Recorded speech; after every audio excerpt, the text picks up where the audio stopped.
Nasaan na si Saldi? Wala. Sakit sa batok itong mga balitang ito. Pero mga kapatid,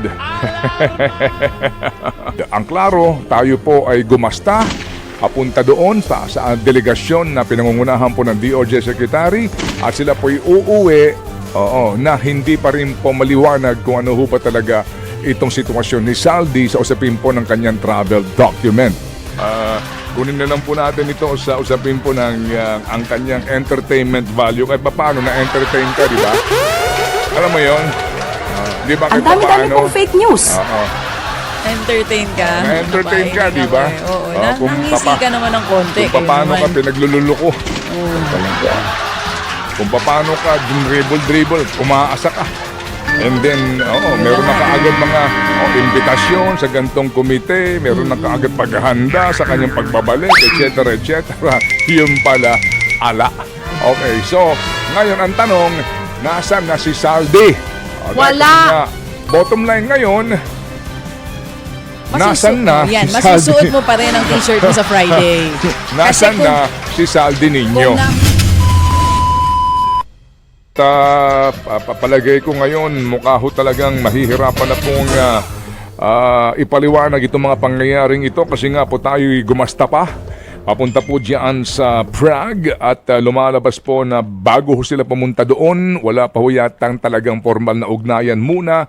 At mga impormasyon na dapat ho talaga nilang masiguro na makukuha nila dito po sa kanilang pagpunta doon sa Prague. So ano ba ang pinakahuli? Ano ba ang latest marites? Ang latest marites, may bago ng kahulugan ng salitang nahuli.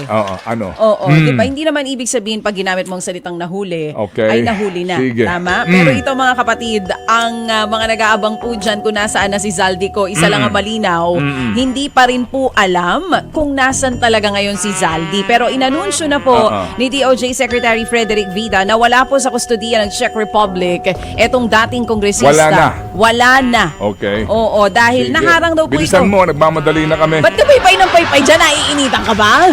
Oo, nagpapaypay ka kasi. Pero yun nga mga kapatid, Hindi ka ang naiinitan. sinasabi, hindi ako naiinitan sa ngayon Kasi dahil pag talagang mainit ang suot mo ay Hermes, hindi ka talaga maiinitan. Uy, salamat naman na tinignan mong Hermes. Nabili ko lang yan sa isa sa ukayan sa Makati. Wow. Maraming salamat sa halagang 300 pesos pag ako nagsusuot, nagmumukhang Hermes, di ba? Oo, ayos ba? Ang nahanap ko sa ukayan. Pero ito nga mga kapatid, ang sinasabi, kaya daw nagkaroon ng intervention, yun yung ginagamit na salita kasi ng mga Czech Republic officials, na harang siya sa isa sa mga checkpoint dahil yung kanya daw dalang passport ay expired na. Okay. Hindi rin daw po malinaw ngayon kung meron talaga siyang Portuguese passport, pero malaki ang posibilidad na golden visa yung hawak niya. Ito yung pag nag-i-invest ka o bumibili ka ng malalaking property sa isang lugar. Pero ang sinasabi ng ating mga government officials, pagka daw pala golden visa ang hawak mo at kinansela na ang pasaporte mo, automatic makakansela din daw ang golden visa. Pero doon hindi tayo sigurado kung tama ba yung balitang iyon. Pero ang malinaw mga kapatid, hindi sigurado kung nasan si Zaldi, hindi rin sure kung nag-apply ba siya ng asylum dito sa Czech Republic, at hindi raw sure kung nasan siya ngayon. Pero ang sigurado meron. Ang mode of transportation niya sa ngayon na ginagamit ay by land at paikot-ikot lang daw po siya sa mga bansa sa Europa. Hindi lang sure kung saan. Sinasabi din kahapon doon sa balita. Oo. Sige, kung ikaw si spokesperson, mamaya sa briefing, ano ang sasabihin mo? Paano? Kung ikaw? Yes po, nasabi natin noong nakaraan na nahuli si Zaldico. Nahuli ba? Di ba yun ang gusto mo pa-print natin ulit yung sinabi ng Pangulo last time? Hindi ba nakuryente? Parang nakuryente ang Pangulong Marcos Jr. In custody. In custody na. Hindi naman ibig sabihin pag sinabi nating in custody, arrested na. Hindi ba? Sige. Pwede namang sabihin in custody na harang lang. Pero kasi ganyan naman kayo, kaya namin binalita agad. Kasi pag di namin binalita, magtataka kayo, ba't di namin binalita? Ngayon naman sinabi namin, kino-question nyo rin kung ba't namin sinabi. Maigi nang sa amin ang galing, hindi ba? Pero huwag kayong mag-alala, gagawin ng gobyerno ng Pilipinas ang lahat para maiuwi si Zaldico at mapaharap sa kanyang mga kaso. Okay na po ba yun, Mr. Chair? Oo. Kung ikaw ang Pangulo, okay ba sa'yo yun? Akong Pangulo? Oo. Kasi ikaw na kuryente eh. Hindi. Hindi naman doon ang kuryente. Anyway, ano ba to? Semantics ba to? Ito ba ay play of words ba ito? Ano ba itong mga balitang ito?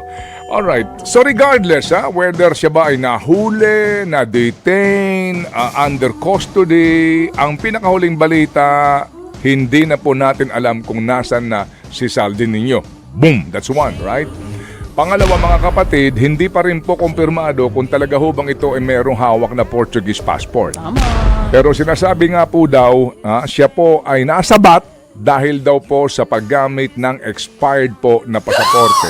Kung expired na pasaporte yan, mga kapatid, kumbaga, hindi ka nakapag-present ng valid passport, edi lumalabas na ikaw ay isang dayuhan na walang travel document. Pag ganun po, hindi ba automatic dapat yan ikaw pinadi-deport? Hindi ba? Basically. Pero ngayon nga po, ang labo. Kasi nga daw po doon sa data privacy nito pong bansang ito.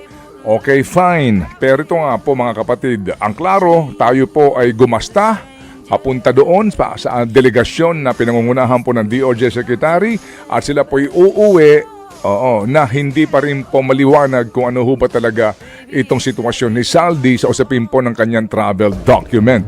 Alright, so ano po ang pinaka-leksyon nga ngayon dito?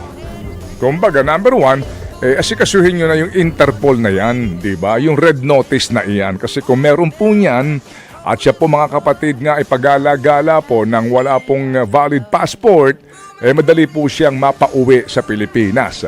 Pati po yung sinasabing convention nga po ng United Nations ng mga bansa kontra korupsyon, ito na po'y maaari ding magamit kung sakasakali para sa tulungan doon po sa paghahanap sa mga pugante ng mga bansa na nasa labas po ng mga bansang humahanap sa kanila na sa ganun po maipauwi ito sa kanila kahit na nga po daw wala munang extradition treaty na napakatagal daw po na proseso.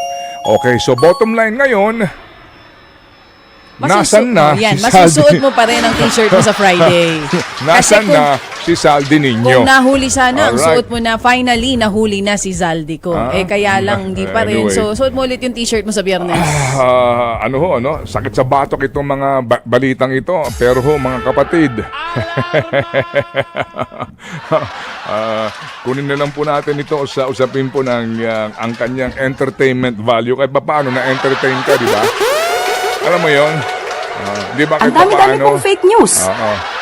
Entertain ka. Na-entertain ka, Babae di lang ba? ako eh. Oo, Kung nangisi ka naman ng konti. Kung paano ka pinaglululuko. Talaga. Kung paano ka dribble, umaasa ka. And then, meron na kaagad mga imbitasyon sa gantong komite, meron na kaagad paghahanda sa kanyang pagbabalik, etc. Yun pala, ala. Okay, so, ngayon ang tanong, nasaan na si Saldi? Wala. Siya daw po ay bumabiyahe by land.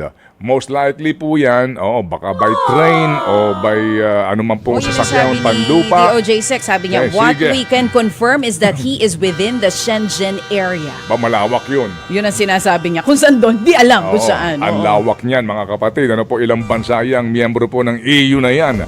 Okay? Sige, so asa pa po tayo mga kapatid. Ano po, siguro nga tama yung ating pong tugtog nung araw po na ito inanunsyo po ng Presidente. Seeing is believing. To see is to believe. Ganun na lang po siguro ha. Okay, siguro ho kahit na mahuli pa yan, ang tanong po, pauwi nyo rito. Ay nako po, bayang minamahal. Ay, talaga nako po, talaga. Alam mo, parang kaya yan- itong si Atty. Romy Mac napapagod na kahapon sa ating Oo interview. nga, Matanda, ayaw pagod na. na. Sabi niya, Ted, mag-80 na ako. Parang nararamdaman ko, panahon na para mag-relax tayo. Oo. Kumbaga sabi niya, pagod na ako dito. Parang walang kabuluhan yung kanyang Parang wala naman ipinaglalaban. nababago. Oo. Ano mo yun, dama mo Lapit yung sa- frustration niya Lapis kahapon. na lapis sa Supreme Court. Wala ho naman daw nangyayari din. Hindi ba itong postponement, pinaglalaban niya ang karapatan ng mga botante daw Pilipino sa pagpili ng mga nakikinig. leader natin. Oo. Ganon din po naman daw ito. Ayos na. Para ang daw, buto-buto. parang walang kabuluhan ng kanyang pagpapagal. Sabi ko, attorney, pwede kang mapagod, pero bawal sumuko. Sabi niya, mag-80 na ako Parang, alam niyo, sa mga seniors, sana nakikinig ngayon sa atin, kayo ba'y pagod na rin? Pero marami po mga seniors, ang patuloy pong nagtatrabaho kasi po hindi pa tapos ang kanilang mga misyon. Partikular po ang misyon na buhayin po at itaguyod ang kanilang mga pamilya. Sa mga nagmamaneho ngayon ng taxi, TNVS, sa mga senior po na nagtatrabaho pa din, kahit na po retirement age na, mga kapatid, sa inyo pong lahat, God bless you.